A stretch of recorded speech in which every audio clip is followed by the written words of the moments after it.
नमस्कार साथियों, मेरा नाम विपिन कुमार सिभरे। मैं जो उत्तर प्रदेश लोक सेवा आयोग द्वारा आयोजित परीक्षा 2018 की हुई थी, यूपीपीसीएस 2018, उसमें मुझे प्रदेश में चतुर्थ स्थान हासिल हुआ है और यूँ कहें कि 4th रैंक मेरी आई है। चूँकि मेरा हिंदी माध्यम है, ये थोड़ा और रुचिकर है और जो एक मेरी स्ट्रेटजी है या मेरी जो प्लानिंग है या मेरे बारे में क्या है, मैं आपके साथ इस चीज़ के लिए अपनी चर्चा प्रस्तुत करूँगा। मैं अगर देखा जाए तो मैं एक छोटा सा गांव है बुंदेलखंड क्षेत्र का, जो कि एक डिस्ट्रिक्ट जालौन ज़िले का एक गांव है, अमीटा। मैं उससे बिलोंग करता हूं और मेरे पिताजी किसान, छोटे से किसान रहे हैं और बचपन से मेरा जो भी 12वीं तक का जो भी शिक्षा है वो सब गांव स्तर से ही हुई है। तो उसकी एक संक्षिप्त जो भी एक जर्नी है उसके बारे में और एक मेरी जो पढ़ाई करते समय जो भी एक स्ट्रेटजी रही है उसके बारे में मैं एक संक्षिप्त चर्चा करूँगा। बचपन में एक तरीके से आर्थिक अभाव में जो भी शिक्षा हुई मेरी वो गांव में ही हुई है। गांव में जो मेरा गांव अमीटा है उसमें सरस्वती शिशु मंदिर, तो कक्षा 1 से लेकर कक्षा 3 तक शिक्षा मेरी उसमें हुई है और कक्षा 3 से कक्षा 4 से कक्षा 5 तक मेरी शिक्षा जो मेरे गांव के पास में नियरेस्ट टाउन है 8, उसमें हुई है। और कक्षा 6 से कक्षा 8वीं तक उसी 8 में सरस्वती विद्या मंदिर स्कूल है जो कि विद्या भारती द्वारा संचालित है, उसमें हुई है। और कक्षा 9वीं 10वीं ये दोनों कक्षा की जो प्रिपरेशन है जो कंप्लीट हुए हैं ये एसआरपी इंटर कॉलेज कोंच जो कि मेरी तहसील है उससे हुए हैं। और कक्षा 11वीं और 12वीं मैंने जो डिस्ट्रिक्ट मेरा हेडक्वार्टर है उरई, तो वहाँ से उत्तीर्ण किए हैं। और ग्रेजुएशन जो कि स्नातक है वो मैंने वीकेडी कॉलेज झांसी से किया हुआ है। अब मेन जो है ना, मैं अपने जो भी स्ट्रेटजी रही मेरी पढ़ाई में मैं उसके बारे में सीधा सीधा आपको बताऊंगा। सर्वप्रथम तो मैं यूँ कहूँ कि 2010 से मैं जॉब कर रहा हूँ। 2010 से 2013 तक मैंने भारतीय स्टेट बैंक शाखा सलिहा डिस्ट्रिक्ट पन्ना में अपनी सेवाएं दी हैं। और 2013 में जब मैंने एसएससी का सीजीएल एग्ज़ाम क्रैक किया 2012 सीजीएल 2012, तो उसकी ज्वाइनिंग मेरी 2013 में office of the accountant general audit 2 MP Bhopal में एज एन ऑडिटर मेरी ज्वाइनिंग हुई थी। और 2017 में मैं यहाँ पे जो भी डिपार्टमेंटल एग्ज़ाम होता है एसएएस का वो क्वालिफाई करके मैं यहाँ असिस्टेंट ऑडिट ऑफिसर पद पर तैनात हुआ हूँ। और अभी मैं वर्तमान में इसी ऑफिस में मैं पदस्थ हूँ एज एन डब्ल्यू। तो एक जो जॉब जब हम करते हैं, एक हमारी जागृत अवस्था का एक बड़ा समय, लगभग यूँ कहें कि 7 to 8 आवर एंड अबव, तो ये जो जब समय एक हमारा ऑफिस में, हमारे दफ्तर में सहकर्मियों के साथ या विभिन्न जो भी संबंधित लोग होते हैं उनके साथ गुजरता है, तो उसके बाद जो एक प्रिपरेशन है और उसको एक समय दे पाना और उसके साथ एक कंटिन्यूटी बनाए रखना, ये काफ़ी एक मुश्किलात भरा हुआ सफ़र होता है। तो जो कि मैंने जब ये जारी किया तो निश्चित रूप से कई बाधाएं आईं और कई हिसाब से जो है, चूँकि मैं रेगुलर क्लास नहीं ले सकता था जैसे बाकी विद्यार्थी होते हैं, बाकी परीक्षार्थी होते हैं। विभिन्न जगह जैसे दिल्ली हुआ, प्रयागराज हुआ, इंदौर हुआ, इस जगह लोग जाके बाकी विद्यार्थी जैसे प्रिपरेशन करते हैं, वो मुझे करने का अवसर मुझे नहीं मिल पाया। तो मैं बहुत ही संक्षिप्त जो किताबें थीं उनको लेकर मैं अपनी पढ़ाई करता था और कोशिश करता था कि जो भी मटेरियल मैं पढ़ूँ वो बहुत ही सारगर्भित हो और एक उच्च एक उसकी गुणवत्ता हो। और सबसे बड़ी बात यह भी हो कि उसको हमें बहुत ज़्यादा रिपीट करने का चूँकि अवसर नहीं मिल पाता था, इसीलिए कोशिश करता था कि जितना भी समय पढ़ूँ एक कंसंट्रेट होकर उसको दूँ। तो इसके साथ ही ये तो परेशानियाँ समय को लेकर हुई और कुछ परेशानियाँ जैसे कि जो कि बाह होती हैं, जैसे कि आर्थिक परिस्थिति का होना। चूँकि मेरे पिताजी एक बहुत छोटे से किसान रहे हैं, छोटी सी खेती, उसी में पूरा घर का जो भी एक मैनेजमेंट है, एक्सपेंडिचर का मैनेजमेंट है, उसी में सब करना, उसको लेकर के मैं काफ़ी एक तरीके से कहा जाए मैं काफ़ी संघर्ष किया हूँ मैंने।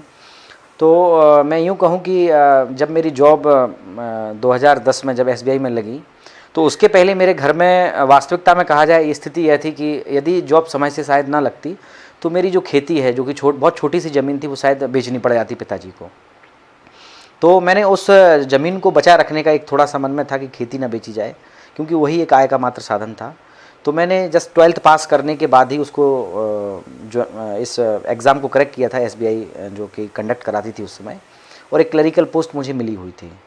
तो उसके बाद जैसे ही मैंने ज्वाइन किया तो मेरे छोटे भाई बहन जो कि झांसी में रह के पढ़ाई लिखाई करते थे, तो उन तक एक जो भी खर्चे हैं या जो भी उनका एक्सपेंडिचर है वो मेरे द्वारा निर्वाह किया जाता था, और स्वयं का भी जो कि पढ़ाई का या आगे का जो भी खर्चा है वो भी मैं मैनेज करता था। तो एक यूँ कहें कि आर्थिक परिस्थितियाँ भी उतनी ही एक हर्डल्स थी, उतनी ही हिंड्रेंस क्रिएट करती थी जितनी कि समय का एक जो मैनेजमेंट था। तो उसके बाद मैंने सीजीएल का एग्ज़ाम निकाला, फिर वो भी मेरा प्रथम प्रयास में ही सफल हुआ था। और उसके बाद मैंने जब वर्तमान ऑफिस में ज्वाइन किया तो चूँकि यहाँ डिपार्टमेंटल एग्ज़ाम होता था, ये पता था कि 2 साल के बाद उसके लिए हम एलिजिबल हो जाते हैं, तो मेरा पूरा ध्यान उस समय डिपार्टमेंटल एग्ज़ाम की ओर फोकस था, क्योंकि उससे पता था कि इससे एक gazetted group B gazetted post मिल जाती है। और एक सौभाग्य था कि उसी समय मेरे जो तत्कालीन कार्यालय है मेरा जो आज है, उसमें पोस्ट उस समय वैकेंसी खाली थी डबलईओ की। तो काफ़ी फोकस ये था कि इसमें हो जाए, चूँकि उसमें 10 अटैम्प्ट्स मिलते हैं, और सौभाग्य से मैंने 2 अटैम्प्ट्स, केवल 2 अटैम्प्ट्स में प्रयास में मैंने डबलईओ पद को ज्वाइन कर लिया था, और जो भी एग्ज़ाम्स थे सारे पेपर्स मैंने क्लियर कर लिए थे। तो 2017 तक तो मैं डिपार्टमेंटल एग्ज़ाम में ही एक तरीके से उलझा रहा, क्योंकि एक मन में था कि अगर एक ऑफिसर बन जाएंगे तो एक सैलरी भी बढ़ जाएगी और एक अच्छा पद भी मिल जाएगा हमें। वर्ष 2017 के बाद मेरे मित्र और मेरे साथी श्री आलोक कुमार पंकज, जो कि वाराणसी से रहने वाले हैं, वो मेरे साथ ऑडिटर पद पर ही पदस्थ हुए थे वर्ष 2013 में, मेरे बैच से ही थे। तो उन्होंने मेरा हौसला बढ़ाया, कहा कि अब डिपार्टमेंटल आपका हो गया है और यहाँ तो अब जो भी प्रमोशन होंगे वो सेल्फ से होंगे, अब आप एक बार पीएससी को देख लीजिए। ये चूँकि इच्छा मेरे मन में बहुत पहले से भी थी, बट सिक्योरिटी का एक आर्थिक जो एक सुरक्षा थी उसको देखते हुए मैंने चूँकि डबलईओ को ज्वाइन भी किया था। तो जब उन्होंने मुझे काफ़ी प्रेरित किया और इस पढ़ाई के लिए काफ़ी बुक्स वगैरह सजेस्ट की, काफ़ी सारी अदर जो भी दूसरी प्रेरणादायक जो भी वक्तव्य थे वो सारे उन्होंने मुझे समझाए बताए, तो मैं तैयार हो गया करने के लिए। और वर्ष 2017 से मैं कुछ समय के लिए, मुझे लगता कि शायद 10 से 15 दिन के लिए मैं दिल्ली गया, और वहाँ जाके मैंने पाणिनि इंस्टीट्यूट से सर हैं श्री कैलाश बिहारी जी, जो कि पाणिनि इंस्टीट्यूट के डायरेक्टर भी हैं, तो उनसे मेरी मुलाकात हुई। तो उन्हें भी मैंने बताया कि सर मेरा नॉन संस्कृत बैकग्राउंड है और संस्कृत लेने की इच्छा है। तो संस्कृत लेने का एक पर्पज़ ये भी था कि विषय छोटा है, अगर मेहनत अच्छे से कर दी जाए तो एक लंबा विषय जैसे कि इतिहास है, भूगोल है, ये काफ़ी लंबे विषय हैं, एक काफ़ी इनका जो एक दायरा है काफ़ी एक बड़ा दायरा है। तो मुझे मन में एक चीज़ ये चल रही थी कि अगर संस्कृत में थोड़ा मेहनत कर दी जाए तो हो सकता कि जल्दी सफलता मिल जाए, और शायद वही नियति या वही जो मेरा प्रारब्ध था वही था। तो मैंने सर से संपर्क किया और सर को विश्वास दिलाया कि मैं मेहनत कर सकता हूँ। तो सर ने भी मेरे साथ उतना ही परिश्रम किया, उतना ही मेरे ऊपर ध्यान दिया जितना कि वो एक अदर दूसरे परीक्षार्थियों, दूसरे विद्यार्थियों पर दे सकते थे। तो श्री आलोक कुमार पंकज जी, जो कि मेरे साथ उस समय मुझे जहाँ तक ध्यान है कि वो दिल्ली में शायद कुछ दिन के लिए वो भी गए हुए थे, तो मुलाकात उनसे भी हुई, और एक वहाँ से जो एक सिविल में आने का प्रिपरेशन का एक दायरा था वो आगे बढ़ चला। और मैं यूँ कहूँ कि वहाँ से जब मैंने पहला जो मेंस लिखा यूपीपीसीएस 2017, जो कि मेरा पहला प्रयास था, तो जब मैंने पहला मेंस दिया तो बहुत कुछ सीखने को मिला। चूँकि उस समय 2 विषय हुआ करते थे, संस्कृत और डिफेंस, मैंने 2 विषय लिए हुए थे। तो जब पहला मेंस दिया कॉन्फिडेंस काफ़ी आया, हिंदी पेपर भी बहुत अच्छा गया था, ऐसे का भी बहुत अच्छा गया था, डिफेंस का भी बहुत अच्छा गया था। लेकिन जब रिज़ल्ट आया तो उसमें मेरा इंटरव्यू कॉल नहीं हो पाया। काफ़ी दुख हुआ, क्योंकि मेरे जो बाकी साथी थे ग्रुप के वो लगभग उन सभी लोगों का हो गया था, मेरा नहीं हो पाया। तो दुख हुआ, एक जैसा कि मानव स्वभाव होता है कि कम से कम एक इंटरव्यू कॉल ही मेरा हो जाता तो शायद एक आत्मविश्वास जो जगता है परीक्षार्थी में वो शायद हो जाता, लेकिन वैसा नहीं हो पाया।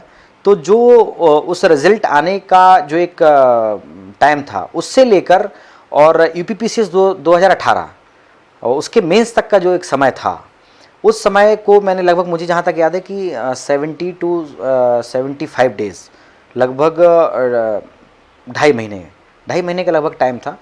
तो मैंने उस समय जो कमियां थी मेरी, मुझे इतना तो आभास हो गया था कि मेरा सब्जेक्ट कहीं ना कहीं कुछ कमज़ोर रहा है, तो चूँकि वर्ष 2018 में सब्जेक्ट मेरा एक ही बचा था संस्कृत। 2018 में यूपीपीसीएस ने सिलेबस चेंज कर दिया था और यूपीएससी के पैटर्न पर ही कर दिया था। एक सब्जेक्ट जीएस के 4 पेपर और एक ऐसे और एक हिंदी। तो मेरा पूरा फोकस संस्कृत विषय के ऊपर था। तो मुझे लगता है 2 से ढाई महीने मैंने जितना लिख सकते थे हम, जितना हम प्रयास कर सकते थे, उतना मैंने प्रयास किया। जितना मैं प्रयास कर सकता था, मुझे लगता है, जहाँ तक मुझे ध्यान आ रहा है, कि शायद 4 से 5 घंटे तो मैं केवल संस्कृत ही लिखता था। एक सौभाग्य की एक बात और है कि मेरे मित्र, जो कि मेरे कभी रूम पार्टनर भी रहे हैं, श्री लोकेश कुमार, जो कि अब वर्तमान में विशाखापट्टनम में केंद्रीय विद्यालय में शिक्षक हैं। उनके पिताजी श्री शिवशंकर यादव जी, जो कि रिटायर्ड संस्कृत के लेक्चरर रहे हैं। तो मेरी चर्चा जब लोकेश जी से हुई तो उन्होंने बताया कि पिताजी भी रिटायर्ड हैं और इस समय जो है वो आपको समय दे सकते हैं। आप एक बार जाके घर से बात कर लीजिए, उसके बाद जो है आप फ़ोन से भी बातचीत करते रहेंगे तो आप एक उनका मार्गदर्शन आपका बना रहेगा। मैं फिर एक बार अवकाश लेके 5-7 दिन के लिए मैं वाराणसी भी गया।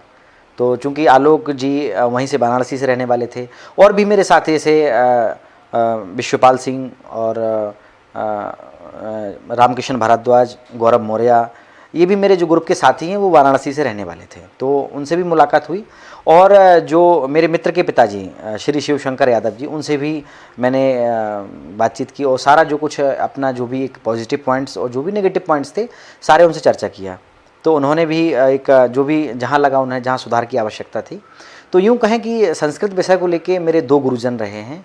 सबसे पहले पाणिनि इंस्टीट्यूट के जो डायरेक्टर हैं श्री कैलाश बिहारी जी, और द्वितीय जो कि मेरे मित्र के पिताजी श्री लोकेश कुमार के पिताजी श्री शिवशंकर यादव जी।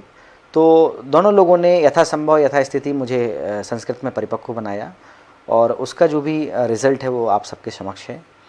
तो यूँ कहें कि जो जर्नी है मेरी वो एक काफ़ी एक घुमावदार रही है। पहले आर्थिक विषमताएं, फिर उनसे जो है उनसे संघर्ष करते हुए, फिर पारिवारिक दायित्व, चूँकि मैं घर में सबसे बड़ा रहा हूँ, छोटे भाई बहन रहे हैं, उनकी शिक्षा दीक्षा का भी एक जो एक आगे का एक मार्गदर्शन था वो भी मेरे संरक्षण में होना था। और घर में जो भी छोटे मोटे खर्चे थे, जो भी रोज़मर्रा के खर्चे थे, उनको भी मैनेज करना था। चूँकि मेरे पिताजी एक छोटे से किसान हैं तो कई बार खेती में इतना हो जाता था कि साल भर का जो भी एक वर्ष भर का जो भी खर्चा है वो निकल आता। कई बार ऐसा भी होता था कि अगर खेती ख़राब हो गई, फसल ख़राब हो गई तो कुछ भी नहीं बचता था। तो उस स्थिति में बहुत ज़्यादा आर्थिक विषमताओं को मैंने झेला है। तो मेरा एक संदेश है ऐसे परीक्षार्थी या ऐसे विद्यार्थी जो सिविल सेवा की परीक्षा कर रहे हैं या विभिन्न प्रतियोगी परीक्षाओं को जो अटेंड कर रहे हैं, मैं उनके लिए एक ही बात कहूँगा कि जो बाह्य परिस्थितियाँ होती हैं, विशेषकर जो आर्थिक परिस्थितियाँ हैं, ये आपकी बाधक नहीं हैं। आप कभी भी इन्हें एक बाधक के रूप में मत लीजिए। ये केवल एक ब्रेकर हैं। ये आपकी जो चलती हुई गाड़ी है उसको धीमा तो कर सकते हैं लेकिन उसको रोक नहीं सकते हैं। लेकिन कुछ युवा मैंने अक्सर देखा है कि परेशानियों का एक रोना रोके कि मेरे पास ये नहीं है, मेरे पास अमुक साधन नहीं है, मेरे पास फलाना नहीं, मेरे पास ठिकाना नहीं, और इनका कह के जो है ना अपनी एक जो एक अच्छी जर्नी होती है, एक जो विद्यार्थी की जो होना चाहिए अपने गंतव्य तक, अपने लक्ष्य तक जाने वाली जो यात्रा है उसको रोक देते हैं। तो मेरा यही कहना है उन परीक्षार्थियों से, उन विद्यार्थियों से कि अपनी उस यात्रा को इन ब्रेकर्स के आने से आप रोकिए मत। ठीक है, आपकी गाड़ी थोड़ा धीमी हो सकती है लेकिन ऐसा नहीं है कि रुक जाए। आपके अंदर जुनून हो, आपके अंदर पेशेंस हो, आपके अंदर दृढ़ इच्छा शक्ति हो, एक अनुशासन हो, डिसिप्लिन हो, तो आप निश्चित रूप से अपनी जो एक जर्नी है, एक यात्रा है, उसको आप गंतव्य तक जाकर ही दम लेंगे।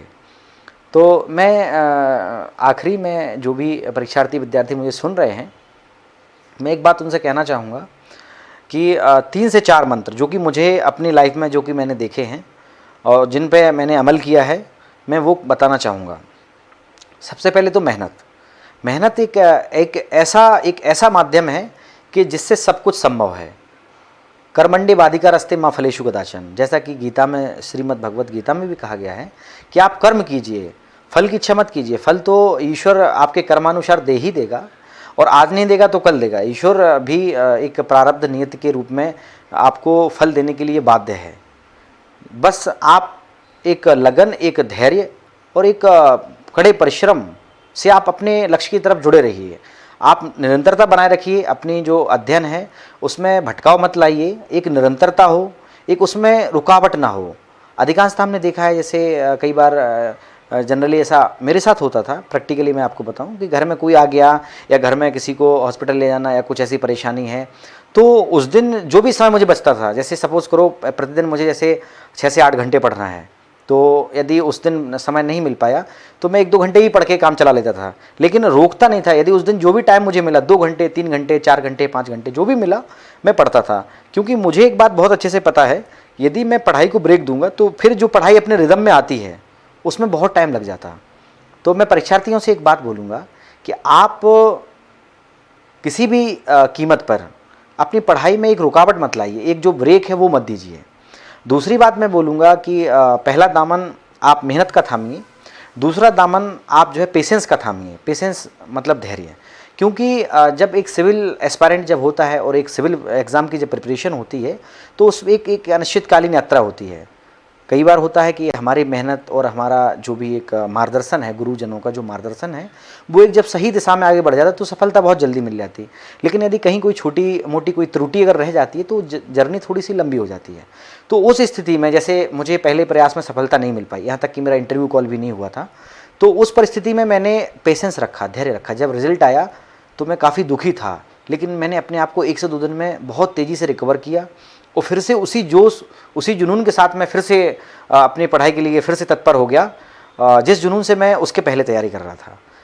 क्योंकि मुझे पता था कि यदि मैं पिछला जो हो गया अगर उसका रोना रोता रह जाएगा, अगर मैं उसी का एक रोना मेरे अंदर बना रहेगा, तो जो आगे आने वाली, जो कि 2 से ढाई महीने बाद मेरी आगे आने वाली जो परीक्षा थी, जिसको पास करके मैं यहाँ बैठा हुआ हूँ आपके समक्ष, तो वो परीक्षा भी मेरी अस्त व्यस्त हो जाती।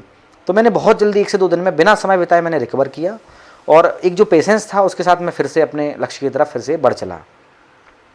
तीसरा जो कि दामन है वो है दृढ़ इच्छा शक्ति, डिटर्मिनेशन। क्योंकि जब आप फेल होते हैं या जब कोई हर्डल्स क्रिएट होते हैं, जब कोई आपको लेके डिमोरलाइज करने के लिए कोई कमेंट जब करते हैं, तो उस स्थिति में जो डिटर्मिनेशन है, जो आपकी दृढ़ इच्छा शक्ति है, वही आपका एक मार्गदर्शन का कार्य करती है। क्योंकि जब आपके अंदर दृढ़ इच्छा शक्ति होगी तो आपके अंदर एक कहीं ना कहीं एक मन से आवाज़ आती है कि नहीं, मुझे करना है, मुझे करना है, मुझे करना है, हर कीमत पर करना है। तो वो जो दृढ़ इच्छा शक्ति है, आप उसका भी दामन एकदम बनाए रखिए। तो मेहनत का दामन मत छोड़िए, धैर्य का दामन मत छोड़िए, दृढ़ इच्छा शक्ति का दामन मत छोड़िए, और एक जो यूँ कहे निरंतरता, कंटिन्यूटी, अनुशासन। तो अनुशासन के साथ आप कंटिन्यूटी बनाए रखिए, एक अनुशासन जरूर रखिए। कई बार होता है, मैंने परीक्षार्थियों को देखा है कि कभी बेवजह यहाँ वहाँ घूम रहे हैं, सिनेमा देखने जा रहे हैं, मूवी देखने जा रहे हैं, या कहीं ऐसी रिश्तेदारी में घूम रहे हैं यहाँ वहाँ। तो वो सारी चीज़ें कुछ समय के लिए, ये भी एक जो अध्ययन है, एक साधना है।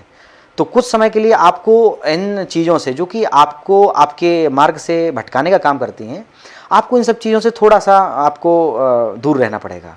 और यही आपका साधना है, यही आपका एक तरीके से माध्यम है जो कि आपको आपके लक्ष्य तक ले जाता है। तो मेरा आखिरी में जो भी सिविल एस्पायरेंट है उनसे यही कहना है कि आप एक जो अवगुण हैं अपने अंदर वो मत लाइए। जैसा कि स्वामी विवेकानंद ने कहा है कि अवगुण उस छोटे से छेद के समान होते हैं जो कि एक कितना भी बड़ा जहाज हो एक दिन उसको डुबा ही देगा। तो आप अपने अंदर अवगुण मत लाइए। जैसा कि मेरा माना जाता है, प्रैक्टिकली मैं जितना समझता हूँ कि आपके अंदर गुण भले एक कम हो चलेगा, लेकिन यदि अवगुण है तो निश्चित रूप से आपको ले डूबेगा। तो मेरा सिविल एस्पायरेंट्स या जो भी विभिन्न प्रतियोगी परीक्षाओं के जो विद्यार्थी हैं, मेरा उनसे कहना है कि अपने अंदर अवगुणों को जगह मत दीजिए। कोई भी अवगुण ऐसा हो जो आपको एक गलत रास्ते पर ले जाता हो, उस अवगुण को आप तत्काल उसका त्याग कर दें। उसमें बिल्कुल भी एक गुंजाइश या बिल्कुल भी कोताही मत करें। और गुण भले एक कम हो चलेगा, उससे ज़्यादा आपको बहुत ज़्यादा फर्क नहीं पड़ने वाला, क्योंकि उसका जो भरपाई होगी वो आप समय के अनुसार कर ही ले जाएंगे। तो मेरा सिविल एस्पायरेंट से यही कहना है कि जो विभिन्न बाह्य परिस्थितियां हैं आप उन पर ध्यान मत दीजिए। जो भी आपकी वर्तमान परिस्थितियां हैं उनके साथ आप सामंजस्य बनाइए। परिस्थितियां विषम हो सकती हैं, परिस्थितियां आपके लिए एक हर्डल क्रिएट कर सकती हैं, एक हिंड्रेंस क्रिएट कर सकती हैं, लेकिन आपको रोक नहीं सकती हैं। जब आपके इरादे बुलंद हों, एक आपके अंदर मजबूत दृढ़ इच्छा शक्ति हो, कर्म करने की एक चाहत हो और अच्छा कुछ करने की एक जुनून, जो पेशेंस आपके अंदर हो, तो आप निश्चित रूप से अपने लक्ष्य तक, अपने गंतव्य तक पहुँचेंगे। और जैसा कि मैंने पढ़ा है कि करत करत अभ्यास के जड़मति होत सुजान। जब आप अभ्यास करते रहेंगे तो निश्चित रूप से आप एक सुजन, एक सज्जन या एक अच्छे व्यक्ति की जो एक श्रेणी है, आप निश्चित रूप से उसमें आ जाएंगे। इसी के साथ मैं अपनी वाणी को विराम देता हूँ। नमस्कार।